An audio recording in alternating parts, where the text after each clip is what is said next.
Hello everybody, how you guys been doing, and welcome back to our channel How to Guide, where we post guide videos. And in today's video I'm gonna be showing you guys how you guys can share a TikTok video on Snapchat. So it's pretty simple to share a TikTok video on Snapchat. So follow the step which I'm gonna be showing you. You just have to install Snapchat and TikTok on a device. So both my TikTok over here and my Snapchat over here is already installed. If you have done that, then you're good to go. Now follow the step which I'm gonna be showing you in order to share a video. But before that, if you guys are new to our channel How to Guide, then don't forget to hit the like and subscribe to our YouTube channel with notification on. Let's move on. First step, you want to choose the video which you want to share. So let's say I want to share this video. This is my iPhone trick video which I want to share on my Snapchat.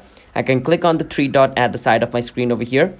Once I click on the three dot, I can see Snapchat logo over here. Now you can only see the Snapchat logo if you guys have downloaded Snapchat on your phone. If you have not, it's not going to show you. Since I had already done it, I'm going to click on Snapchat. It's going to say loading and it's going to say saving. Once you do it, it's going to open the video up in Snapchat. Now once the video opens up on your Snapchat like this, what you can do is basically click on send to, and from over here you can choose whoever you want to send it to. So I want to send it to Abhinav Kev, so I'm going to choose Abhinav Kev and click on this little arrow icon at the bottom right corner of my screen, and this snap has been sent to Abhinav Kev, as you guys can see over here. Now if he views it, he can see the TikTok. All right, so yeah, that's basically how you guys can share a TikTok video on Snapchat. So if you guys found our video helpful, then don't forget to hit that like and subscribe to our channel How to Guide. I'll see you guys next time. Bye bye until then.